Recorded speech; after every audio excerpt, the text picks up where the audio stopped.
Welcome to today's webinar.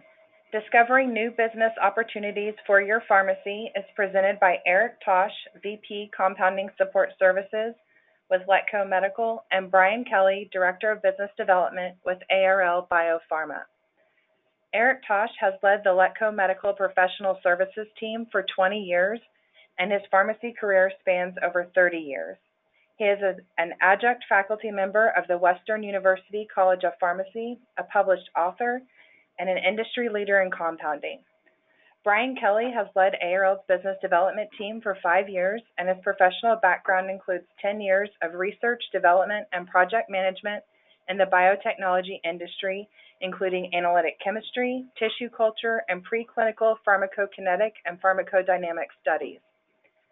Today's webinar is accredited through ACPE and is worth 1 CE credit hour. CE credit is applied following completion of an evaluation link found on the last slide in the presentation handout. You can find the handout on the lower portion of the GoToWebinar toolbox under Handouts. We are recording this session and will include the recording and evaluation link in a follow-up email that will be sent today. Questions may be submitted throughout the webinar using the GoToWebinar toolbox on the right side of your screen under the Questions tab. We will answer the questions submitted following the presentation. If we do not get to your question today, a list of questions and answers will be emailed to all attendees following the webinar. Thank you for joining today's session. Good morning, this is Eric Tosh. It's a pleasure working with everyone, and it may be afternoon for some of you. I want to thank everybody again for taking time out of your busy day, and Brian, give you an opportunity to say hello as well. Hello, this is Brian. Thank you, Brian. Again, want to thank American College of Apothecaries for accrediting this program. Brian and I have no conflict of interest, and again, look forward to hearing from you as we go through this. Please be sure and post your questions and comments, and we'll get to as many of them as we can. And again, 1 contact hour, CPE monitor should have everything posted within 60 days of the event.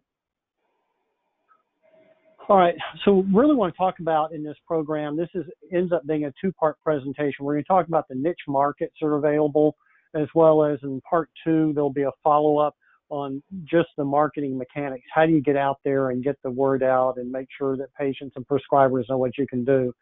So at least today, what we're going to look at is identify the niche markets. We're going to talk about more than 3, but some of the, 3 that you want to look at, some resources, information resources, how to become a subject matter expert in an area that you may not be familiar with, looking at facility and equipment requirements for different types of compounding. If you've been doing one type, what kind of changes do you need to consider?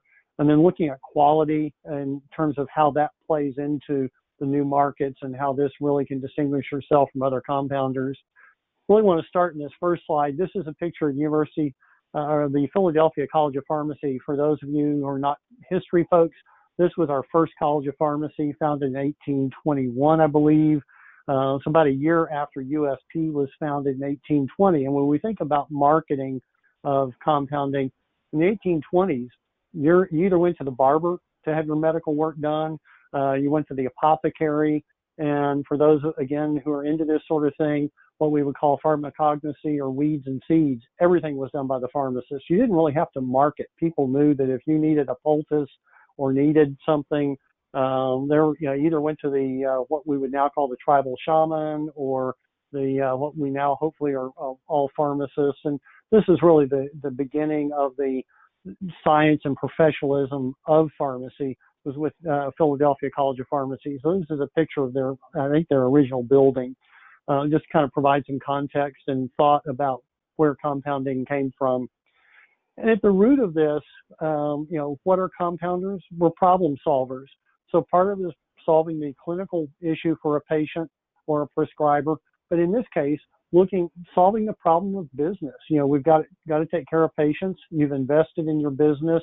There are headwinds or challenges, things going on in compounding that some people are throwing up their hands and saying, I'm out of here, forget it. The reality is there are a lot of opportunities. Compounding is not going anywhere. And we're going to go over some of the niche markets, things that people should consider if you've been working in one area, and how you analyze potential opportunities within your own demographic area. What are those opportunities either locally or broader? If you may be a subject matter expert in one area, how do you then make people outside your immediate geographic area aware of what you can do for them? We're going to go through these niches. Again, with this breadth of material, we can't go into a lot of depth on the clinical side, but I do want to touch on some key components of each of these, things to think about and analyze. We should be much more analytical. We think about sports and the analytics, was it sabermatics in baseball and what people do. We really need to be much more analytical in our approach, not only to how we make a formula, but how we really run our business and consider where opportunities are in new areas that we may not have thought about. And you guys can read these, so I'm not going to read the slides. For those of you who haven't listened to my presentations before, the slides really are an outline, and I'll discuss around it. I'm not going to read these to you. So under hormone therapy, when you go out and do a survey, the Alliance for Pharmacy Compounding, many of y'all may have known them as the International Academy of Compounding Pharmacists. They've done studies, others have done studies. Hormone therapy has just been a bread and butter core part of most compounders' practice. So most of this should not be new to you. Really want to kind of break down some key things to think about, though. Some of the things that maybe people are considering a challenge and why they don't want to compound anymore, or maybe looking for other opportunities.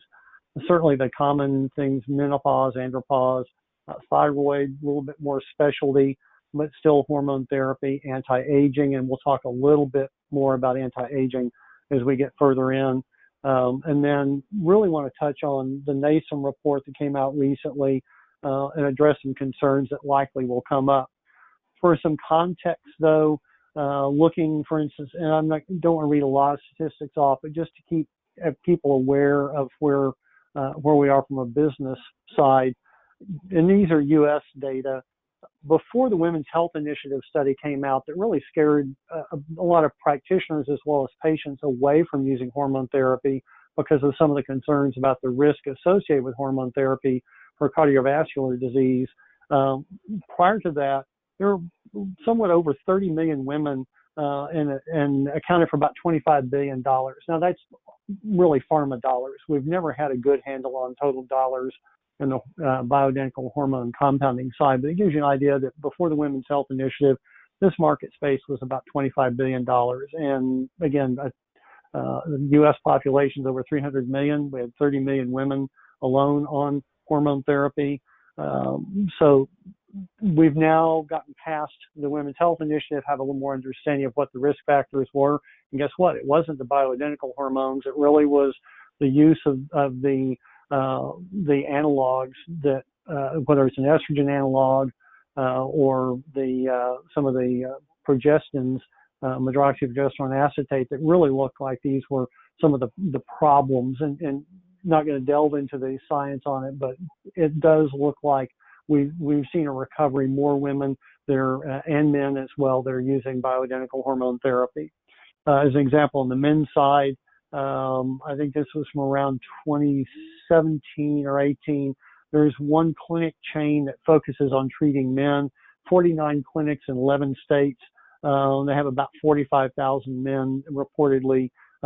This is actually from 2014, approximately $2 billion in just treating the andropause, so testosterone therapies. Again, this is primarily going to be the more traditional pharma therapies, but it does include some of the bioidentical.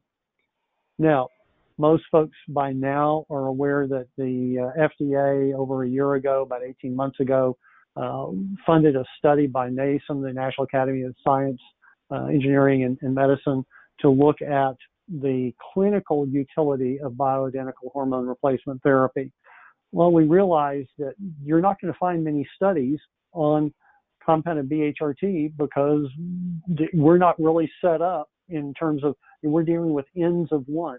You may have 10 million N's of one, but there's no large trial with 12 hospitals and 20,000 nurses like we saw with PEPI study or Women's Health Initiative.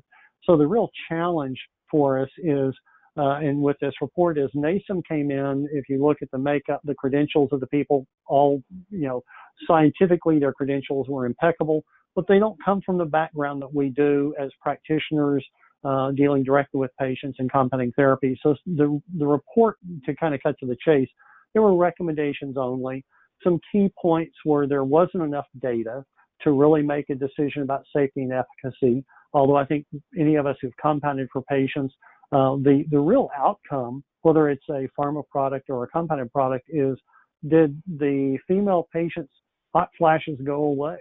I mean, how many of the OB-GYNs and family practitioners and internists out there are actually measuring hormone levels other than the initial annual physical once they start a perimenopausal patient on their hormone therapy? They're just asking, are you feeling better? Did your hot flashes go away? They're really looking at subjective measures, no different than what the compounders do. But the key point in the NASM study was, hey, we don't have studies. There needs to be more data. They also looked at, and a key recommendation was education of prescribers and patients. A real concern that there was not being enough discussion with patients and prescribers about what compounding is and the fact that it's not the same as an FDA-approved drug product. So there were some real concerns about the committee on educating the population on what it is that compounders do. And this really gets into and bridges over to our discussion on marketing. Unfortunately, not many, but some of our peers were making claims that compounding is better than pharma products, either making claims in writing or going in and talking, they've had marketers go in and talk to prescribers. We just can't say those sorts of things. We don't have data. And to understand FDA's position, for instance, the label is not the sticker on the bottle. The label is all printed material. It's what you say in writing. So if your website makes a claim that estriol is better than a pharma-approved product, that gets you crosswise. And that was one of the real concerns, is how a lot of the marketing was done for bioidentical hormone therapy. So one of the things we'll loop back to throughout the course of this discussion is how critical it is that you maintain your focus on your marketing. So I don't want to spend too much more time on this slide, but this kind of provides context for all the others. So again, if you're going to work with hormone therapy, make sure you're not making claims. Gather data so that we can, if you will, push back and educate the prescribers, educate FDA, educate others to the utility that patients really do benefit from these. Next few slides we'll go through a little more quickly because the same things apply. Don't make claims. Don't do stuff that gets you crosswise. Veterinary is a huge area of compounding. Companion animals, cats and dogs, account for about 90% of veterinary compounding right now. We're seeing more and more small animals, exotics, birds, reptiles, other mammals, and don't forget your large animals. And we'll talk about a resource a little bit later on, but things to get back with problem solving is 2 points. How do you compound a suppository for an elephant? What do you use for the mold? And then how do you market to the zoo that you can compound for the elephant or for the giraffe? So just a little context, and this is from an American Veterinary Medical Association executive summary in 2016. Almost 60% of households own a pet. And that equates to about 71 million households across the country. Dogs still outnumber cats slightly, and that's kind of followed by horses and birds and the exotics. Interestingly, we're seeing more and more poultry, and folks raising poultry, to be home sufficiency, get their own eggs. You have to be real careful, though, compounding for what's considered a food chain animal, and certainly things like, even though they're a pet, the potbelly pig, FDA considers, goats and pigs, and a lot of things are becoming pets now as food chains. So compounding for those animals can be real tricky. It's not that you shouldn't do it, just understand what you've got to do. Demographically, you have to understand where the most of the animals are. Well, guess what? It's where the populations are highest, so Texas, California, Florida. And interestingly, out of this AVMA executive summary, there are some ethnic differences in types of pets that are owned. So when you're doing your demographic analysis in your neighborhood, consider what those differences are, because it also leads into how one goes out and does their marketing. And again, and the next slide will provide links to these so you can do a little deeper dive. But the summary is about $28 billion is spent on vet care. Certainly a small portion of that is going to be compounded, but there is plenty of opportunity. People love their pets. I haven't seen it in a while, but there's a survey year in and year out asking people, between your pet and your spouse, who would you keep? And basically year over year, a third of the people say they'll keep their pet over their spouse. So just keep that in mind. Again, here's the information that the statistics come from these two. And then I include this third list. This is an organization that provides some detailed information on vet compounding. It's a great group. It's the American College of Veterinary Pharmacists, and that's their website. So I would encourage you to check that out for more on veterinary compounding. We're all very familiar with pain management.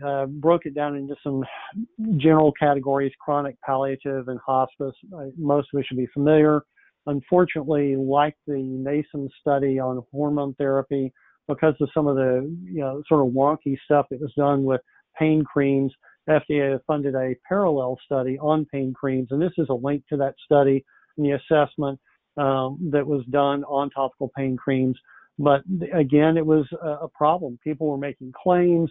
There were some outrageous amounts of money being billed for topical pain creams. They absolutely have a role to play. Anyone who's done hospice care knows, and palliative care knows, that we can provide topical pain management, certainly chronic pain management. So this is an opportunity that doesn't go away. Third party is not going to pay for it, but you need to understand the mechanics of pain, the formulation strategies. Don't get carried away and try and shove 50% API into a cream. You're just going to leave a lot of drug on the skin. So do your homework. As an example, though, in 2016, Medicare spent $16.5 billion on hospice care alone. And that's a significant portion is going to be pain management. And anyone who's had a family member in hospice knows that it's quite common to have compounded preparations for those pain patients. So again, be careful of your claims, certainly related to chronic pain management, but there is an opportunity in the pain area. One that people don't really think about as a niche sometimes, but I would encourage you to look at: geriatric and pediatric compounding. Number of similarities, certainly very different, but when you think about it, both patient populations, the very young and the very old, have trouble swallowing, have issues with dosage forms, have issues with dosing, especially young children. Going back to our old clinical days, or any of you who may work in a hospital, you use different dosing guidelines for dosing the very young, things like body surface area, body mass dosing. And in some ways, to back up, the same type of dosing is done with veterinary. The dosing for animals is very similar to what it is for humans. It's just much smaller, so it's done really much more on a milligrams per kilogram. So very similar. Also, whether you're pediatric or geriatric, sometimes liver function, kidney function are very different. Either it's different function or there's dysfunction. So you have to make changes in dosing based on that. So again, as a problem solver, this is where you can work with geriatricians, you can work with family practitioners, pediatricians, to addressing this niche and how to provide specialized therapies for patients and it's not always very young. Think about culturally, a 14-year-old that's got nausea, vomiting, and diarrhea may not want mom trying to give him a suppository. If it's a male or female, but very often, as you get to teen years, you're just not real keen on someone coming in and giving you a suppository. And if you've got nausea, vomiting, and diarrhea, how effective is that promethazine going to be if you trigger the vagus reflex in the individual? You put the suppository in, and they've got diarrhea already going. They immediately defecate. Now you don't know how much dose got in, or you try to give them a pill to throw it up. So here you've got a solution. It's not your traditional very young or very old, but it's a way to address patients that need an alternate route of delivery. So again, think about these niches and how you'd go out and market this, and think about the types of products you'd get out to them. Dermatology, bread and butter, don't necessarily make a lot of money at it, but I'd rather have a 70 or 80-year-old dermatologist who loves coal tar and everything than just about anything else, because a lot of your peers don't want to mess with coal tar. It's messy, it's stinky. But I had a couple of older derms that loved coal tar. I was one of the only pharmacists that was willing to stock it and work with it, and could make this stuff all day long. And they loved it over the steroids because it didn't cause some of the other problems that steroids do. And now that we've got these expensive biologics, it's an option. Wound care is huge in terms of dollars spent. Right now, like as of 2012, from Medicare data, there's about $50 billion spent on wound care, and this is all kinds of wounds. So surgical wounds, diabetic wounds, everything. So, there's a lot there, but diabetic wound infections accounted for about 3.4% of the patients treated under Medicare, and the Medicare spend on diabetic foot infections alone is right around $19 billion. So just because insurance won't pay for it doesn't mean you shouldn't consider it and talk to wound care specialists. We can do a lot. What's the cost of cutting off someone's foot or lower limb because an infection never got healed properly? So there's some real things that we can consider. And then anti-aging, and again, we'll talk about it a little bit more, but it's an area that certainly has got opportunity for dermatology.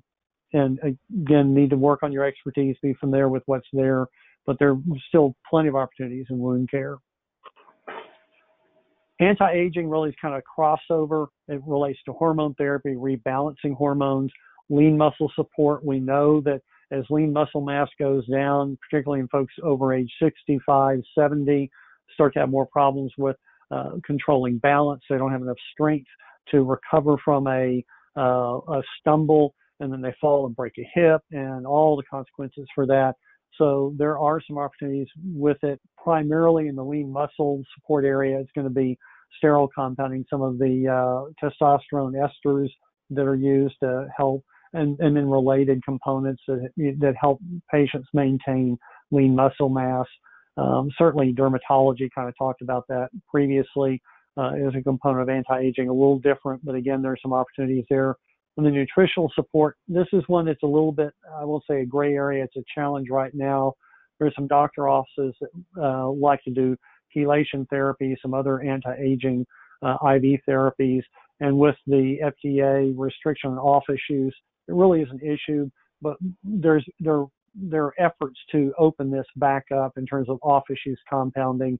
So certainly work with organizations like in CPA, and then APC, Alliance for Pharmacy Compounding, as they try to bring and rein in FDA's oversight of compounding and make sure patients don't lose access to critical compounded support. But just as an idea, about $122 billion is spent on all anti-aging products, and a lot of this is in topical creams.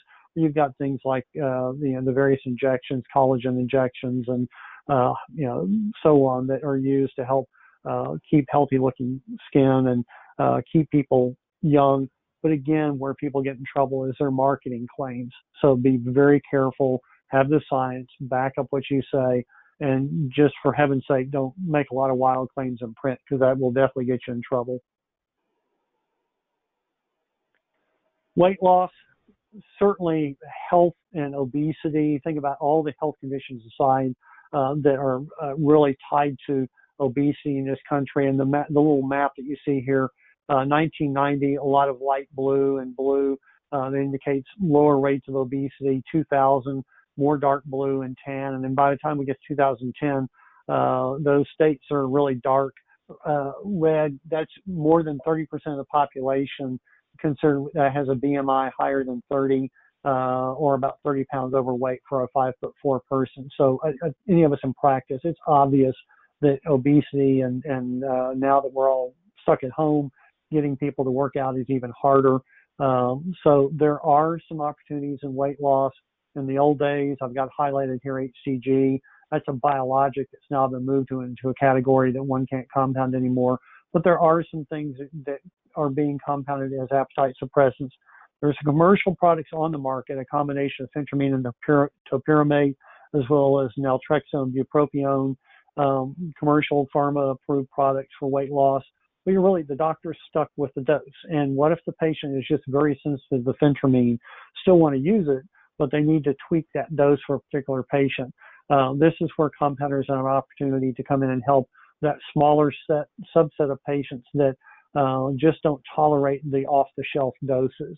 And you really can work with prescribers, make them aware of your ability to work with these components and take care of their patients. And then nutritional support, again, gets a little bit back to some of the off-issues compounding for anti-aging. FDA has really restricted what can be compounded in a traditional community pharmacy. It has to either be a component of an FDA-approved product or on what they call List 1. And there are some nutritional support items on this list. It'll be reviewed by the Pharmacy Compounding Advisory Committee. So more to come on nutritional support. There is some compounding that can be done, but right now it's, so I won't say gray, but you really need to know what you're doing. And again, be careful of claims and going too far afield. But there's still an opportunity. What's the cost of obesity, diabetes, heart disease, everything associated with it? There'll continue to be pushback from prescribers and patients saying, I want X because that's what I need to help with my get my health back where I want it. One area that's really evolving, most of us are familiar with pharmacogenomics, and I was hoping to get a couple of software links to software platforms. I'm aware that there's some pharmacists that are able to take the raw data from 23andMe and some of the other DNA collection companies and actually crunch that raw data down into what are your cytochrome P450 pathway variants, so they can really look at an in-depth level at what you do in terms of metabolizing drugs, where you're a slow metabolizer, fast metabolizer, what's going on. And this will be a huge area for us as we go forward to really customize care. Certainly FDA and the medical practice groups have identified pharmacogenomics as a great opportunity to manage patient care, get people customized care, and compounders can have a great role in that. We can, in fact, be the ones that really drill down, work with patients. And certainly if I can, as soon as I can track down this information post lecture, I'll get this included in so we can get it out to you. But just be aware that there's some software platforms either in beta phase or some that are just being tried out now by pharmacies to manage patients and identify how they can integrate this into their compounding practice. So that, like I say, there's some great opportunities here with pharmacogenomics as we go forward. Sterile, I think most of us are aware that sterile is a highly specialized area. You do have to be patient specific under the federal law that was passed. So some of the old sterile things that were done that were off issues are really off the table for now, but continue to work with prescribers and the pharmacy associations so that we can point out to FDA things that really are not suited to the 503B outsourcing facility market space, because maybe nationwide you need 100 units, some small number, and it just doesn't fit the 503B model, and it's really difficult to do patient specific. Every niche we mentioned above has at least one sterile product, so it's something that you need to look at. Certainly there is a more significant capital investment. You really need to think about this from a manufacturing process standpoint. You need to do process validation, more training, more equipment validation. You need more equipment, but these are some of the different, probably one of the main different areas for compounding in terms of facility design is if you're going to add sterile compounding. But again, there are some states, because of the NECC event and how the state boards have cracked down, have one or only two sterile compounders in the whole state. So look at your area, look at what the opportunities are. You may find that there's a need that you're not aware of and you can move into. There's also now a National Board of Pharmacy, or a Board of Pharmaceutical Specialty for sterile compounding. So look at that if you've been thinking about it. The Board of Pharmaceutical Specialty Compounding certification is well worth looking at, especially if you're going to make this a part of your practice.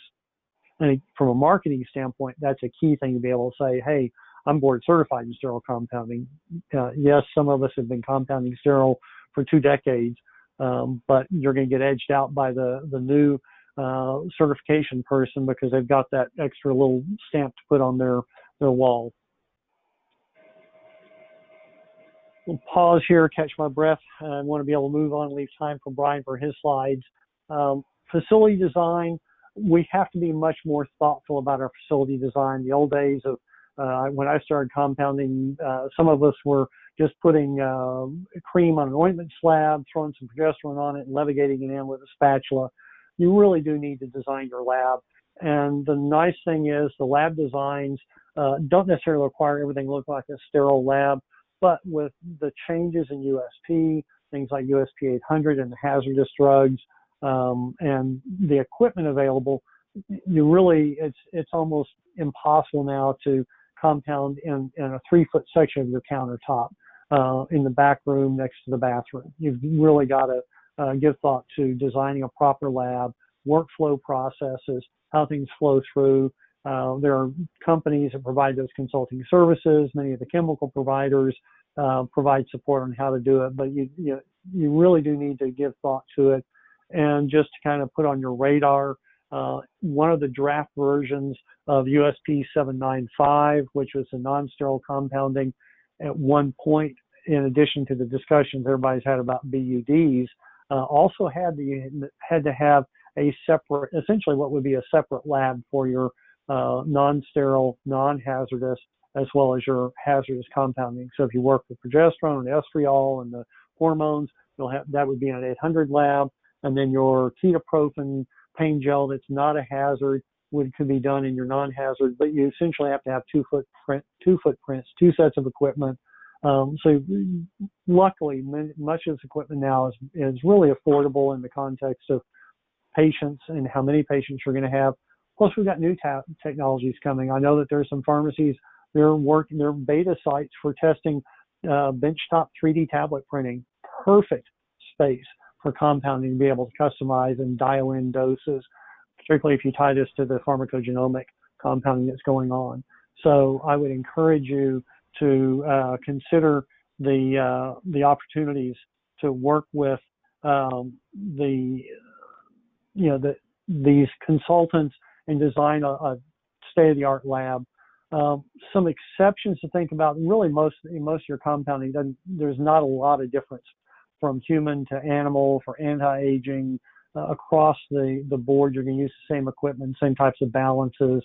There's just not a lot of difference, with the exception of things like small animals, large animals. You're going to use extremes of capsule sizes.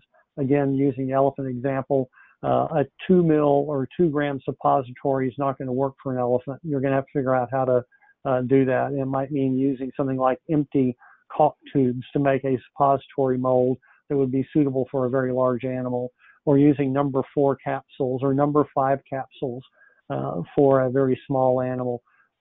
Same capsule machine, you just have to have new plates that allow you to accommodate those smaller capsule sizes. But fortunately, for the most part, you're still going to use an ointment mill or a capsule machine or electric mortar and pestle balances. You really are going to have a lot of similar equipment. If you do really high potency drugs, things like liothyronine, probably ought to consider getting something like a 4 or 5 place balance instead of your traditional 3 place balance. So it makes your titration measurements a little easier and more predictable in terms of your weighing. But for the most part, equipment is going to be the same across the various niches. A key thing to any of these niches, you need to develop expertise. A lot of literature. If you haven't been to the Library of Congress in Washington, D.C., I know we've got challenges with travel, go to the Library of Congress, amazing place. And that's the picture here. But you need to have your tertiary references. Think back to your old pharmacy school medical physiology books and pharmacology textbooks.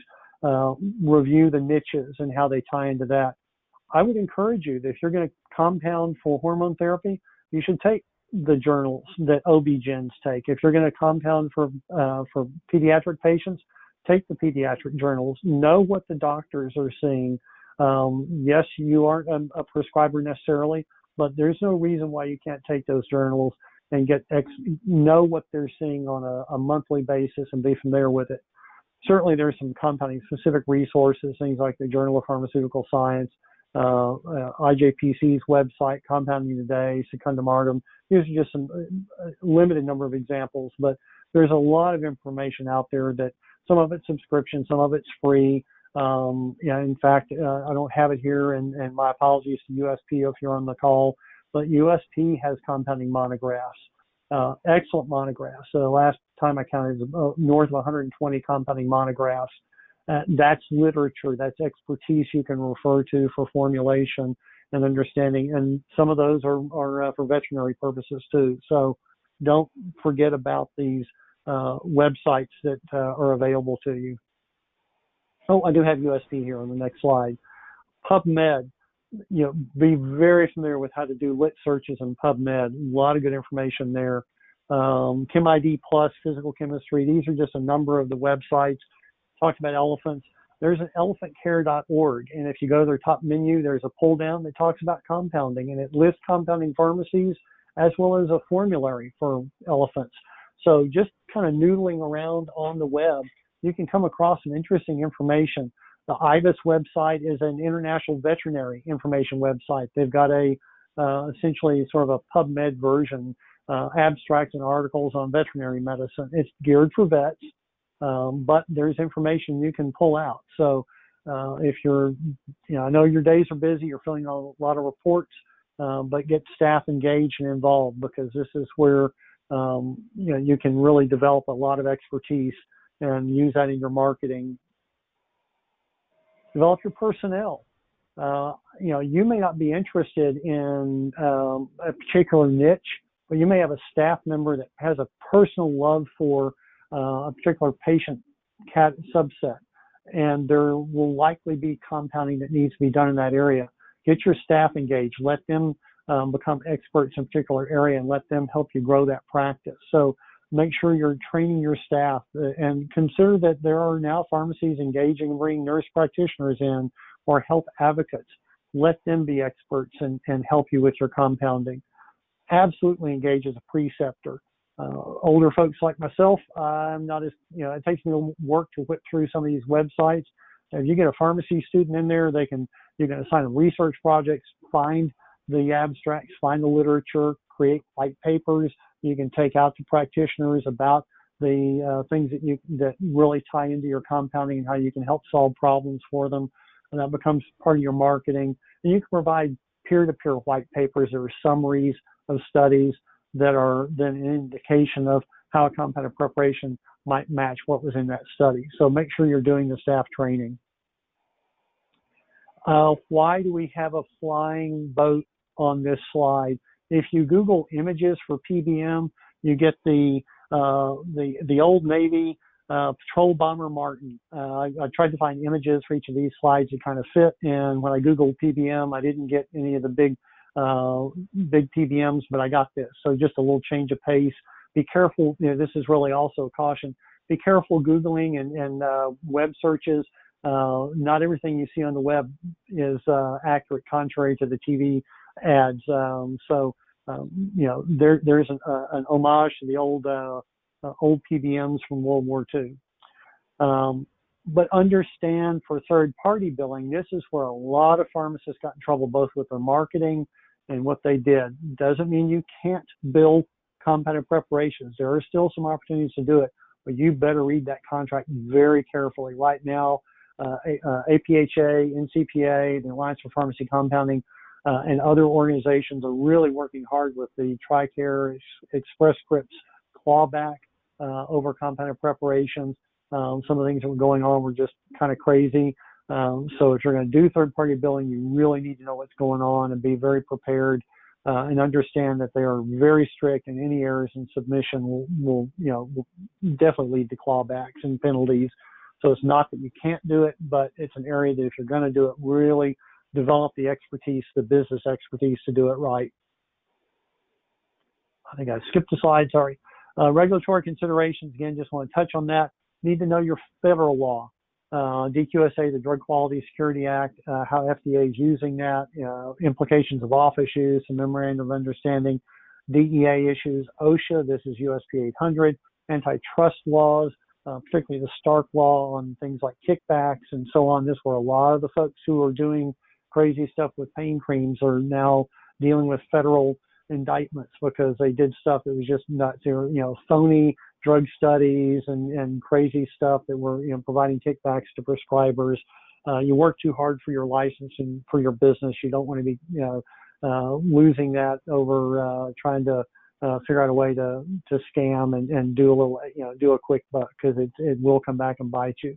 Some state considerations. Some states have got more strict requirements on compounding.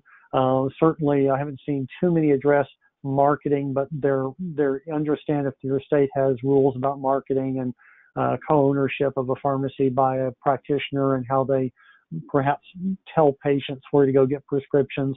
And again, we talked about insurance and the considerations there. But you really need to understand those and work with pharmacy organizations that can help you, and your state pharmacy associations, on what your state rules may be relating to compounding. The niches you may want to work in, like sterile, shipping across state lines, licensure in more than one state, all those come back into play and are used in your marketing of your practice. If you can go out to a neighboring state and say, I'm a specialist in autism compounding, and you've got a neighbor state and they want to send you stuff, understand what the rules are from an FDA standpoint on shipping across state lines, the state board rules in both states for having licensure, pharmacists in charge. But that also plays back into the marketing and how you can say, hey, I'm properly licensed in every state that I ship into, and follow all the guidelines. So that is part of your marketing piece, and will be addressed in more detail in the second section. One final thing before I hand off to Brian: please don't put a compounded preparation out before you get your test results back, just because you feel confident that you did everything right.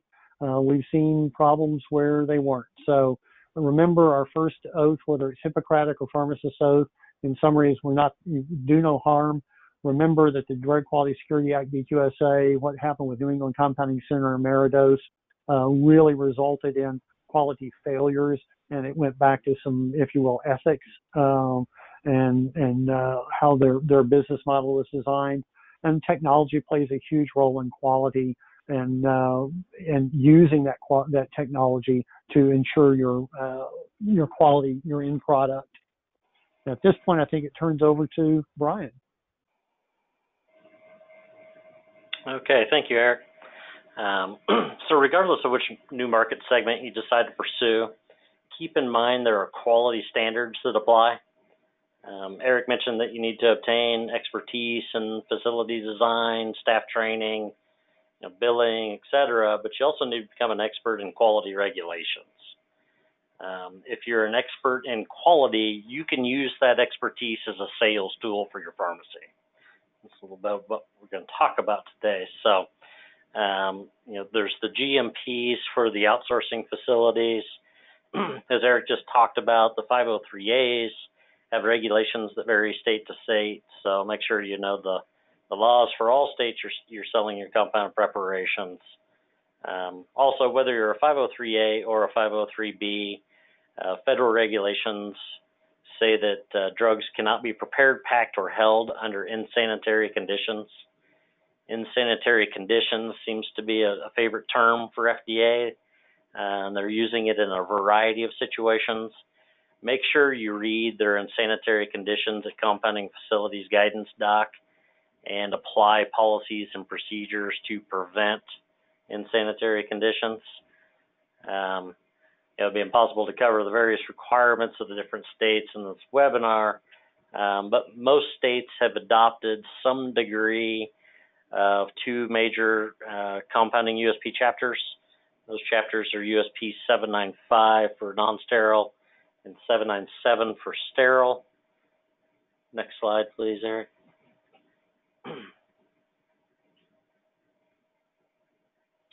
Okay, so here's a quick reference guide for the required and recommended tests per 795 and 797 on compounded preparations. 795 and 797 have a lot of information about quality systems. Please understand that performing testing is not in and of itself a quality system. It's part of a quality system.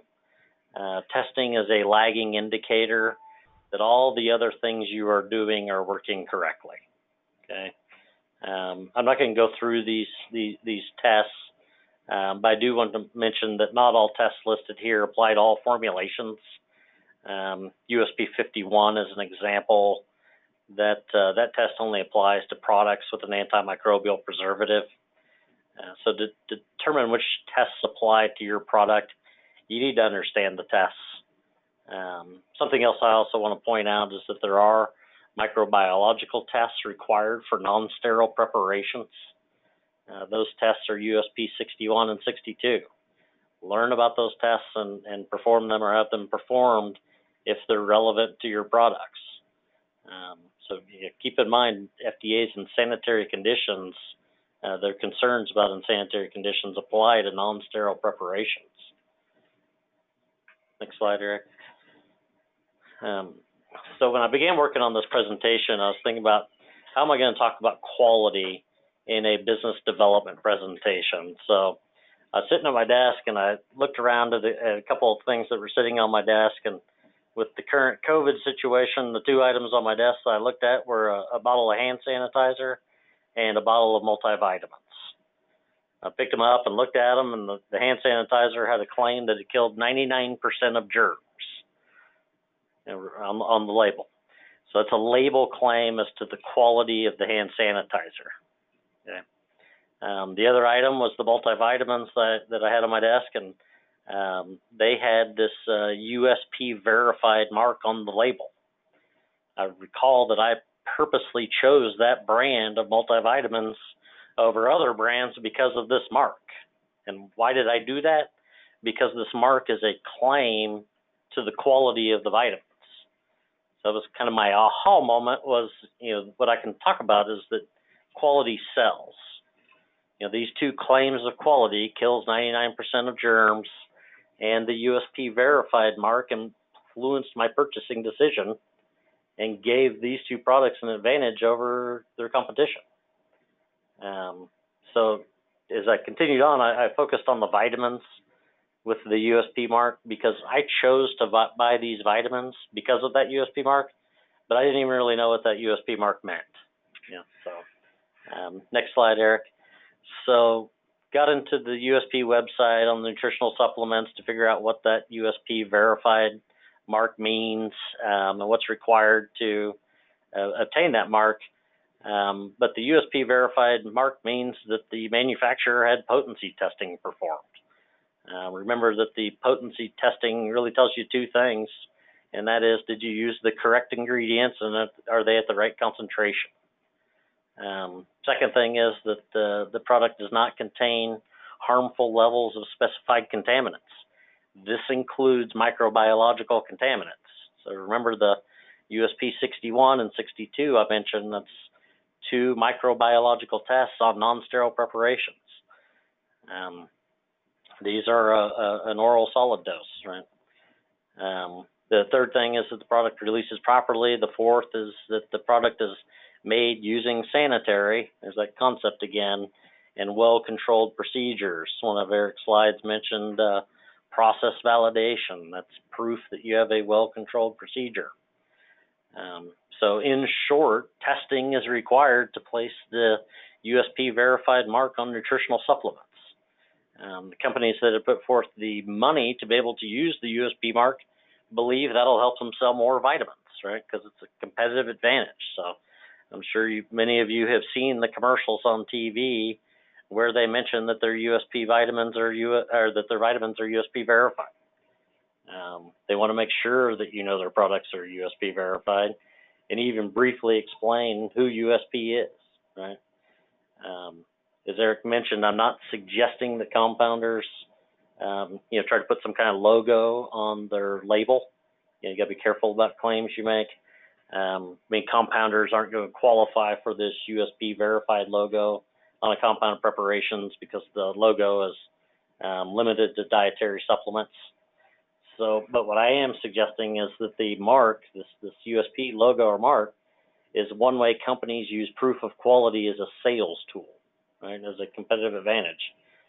Work to influence my purchasing decision, right, and why, and that's because quality sells. So, again, you got to be careful about what's on your label and what claims you're making and things in your marketing materials. Speaking of labels, next slide, Eric. Be sure to include all the required information on your labels. Here's a list of the requirements of what must be on your label. I'll let you read through those, but my recommendation is to make your label look nice, right? It's a representation of the quality of the compounded preparation. So make it nice. Also, be careful about shorthand labeling or abbreviating. Abbreviating drug names may create avoidable problems, medication errors and things. So be careful with those. Next slide, Eric, is some additional state requirements for labeling. Again, make sure you follow the label requirements for all states you sell into.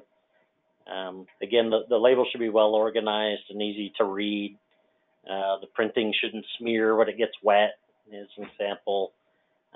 Labels that overlap need to be on straight so there's not adhesive backing sticking to everything. So again, the label's a visual representation of the quality of the compounded preparation. Make it nice, and that may give you a competitive advantage there. Next slide is an example of a nice label. We pulled this off the web when this particular 503B facility was announcing their new label. Notice how the drug name's clearly listed as the salt form. The concentration information is easy to obtain. You basically get the full dose and the per ml basis there. But notice how the drug name and concentration can be easily seen from either orientation of the syringe. It's hard to tell from these pictures, but this is like a plastic type label that's resistant to moisture and smearing. It's a very nice label that makes a good impression as to the quality of the drug product. So again, take some pride in your labels and make sure they're accurate, have the required information, but also that present themselves well. So you've done your market research. You know what products you're going to make. You have your proper environmental controls. You've educated yourself and your staff, and have your label figured out and everything. But how can you differentiate yourself to win market share?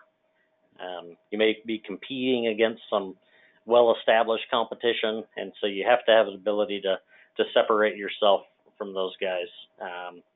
So again, back to my theme on this is that quality sells, right?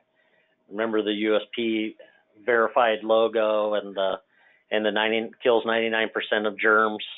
Well, you're not going to be able to put a USP logo on your label, and you can't make efficacy claims. So what tool could you have to give yourself a competitive advantage? Next slide, Eric. That tool you can use for a competitive advantage is a certificate of analysis, right? A C of A is a document that speaks directly to the quality of the compounded preparation. So presenting a C of A to a prescriber or a patient may help distinguish you from the competitor down the street that doesn't perform any testing, right? Quality sells. Remember, to be able to put the USP logo on a nutritional supplement, the company making the product must test potency. This is an example of a potency testing C of A on a testosterone pellet. Now you're not going to be able to put a USP logo on your testosterone pellet, but you can get a C of A, right? And to get a C of A, you must test the product.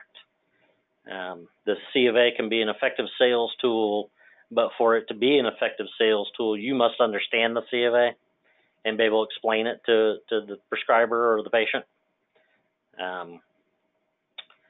So you need to be able to explain what information is on there, what the specification is, what that means, where it comes from, as an example. Same with the result. You need to be able to explain what the result is and what it means. So I realize there's situations where having a certificate of analysis on every compound preparation is impractical. But there's still opportunities for you to use C of A's as a sales tool. So if you're in a situation where you cannot get a C of A for the exact lot you're dispensing to a patient, you could present a C of A from a recently made lot, then explain to the patient that their lot was made, by the same compounder. Or you can talk about staff training, using the same procedures. You can talk about process validation, and that the lot was made with the same quality agreements because your quality systems require that you only purchase USP grade APIs, right? So even if the situation is that you can't get a C of A because of timing and things, you can use a previous C of A as a sales tool. Kind of a side note here, in the state of Oklahoma where I live, medical marijuana was legalized a couple of years ago. Just this month, they now require C of A's to be on hand at the dispensary for all products. And those C of A's must be shown to the patient if requested. So I'm not sure if this is a requirement in other states that have medical marijuana, but there's a potential that this service level may be something more patients expect to receive for all their medications. So it's kind of a side note there. Next slide, Eric. So this is an example of a sterility test C of A. So with the appropriate quality systems in place and a passing sterility test result, you have proof that the product tested was free of harmful microbiological contaminants. Right? I could have inserted a C of A here for a non-sterile product with USP 61 and 62 test results. It'd basically be the same concept. It'd be proof that there were no harmful microbiological contaminants in the product. Right? C of A's can be used as an effective sales tool. Next slide, Eric. So the two previous C of A's were for the compounded preparations. Let's think of, well, what if someone asks about chemical contaminants? Chemical contaminants is not something that's tested on the finished product level for compounders. So I thought, well, you could also use your C of A for your starting material or your API. This is another C of A that shows your dedication to quality and can be used as a sales tool. So you can show that you're using USP grade material, be able to explain what that means, who USP is, what USP does, why that's important, right? If it's not USP grade, what does that mean? So be able to talk about your quality systems of your API vendor. Also, think about your vendors. Are they just releasing test results by the overseas manufacturer, or your vendor testing again in the U.S., right? Know those things and be able to talk about them, right? Just to kind of clarify on this C of A, in this particular case, toluene was the chemical contaminant of concern, and toluene was not detected in the API, so you could explain to them what a residual solvent is and how anything you did to create the finished product would not have generated more toluene. If you're using a C of A for your API. So if that prescriber or that facility is educated by you, they will know what questions to ask next time they consider another pharmacy. So next slide, Eric. So in summary, having passing test results, a C of A, it shows your commitment to quality. Passing test results show that you have the procedures and environmental controls in place, and staff training and supplies and things that you're using to produce quality products. Right? Everybody wants a quality product. So if you are testing, use the test results, use the C of A as a competitive advantage over those compounders that do not test. Okay, that's it for me. I think we're pretty much out of time.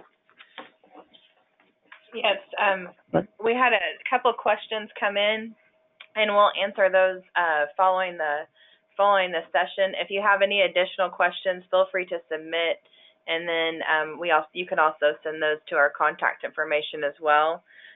Thank you for attending today's session. This session will be recorded, and you'll receive a recording link with the follow-up email that will go out today.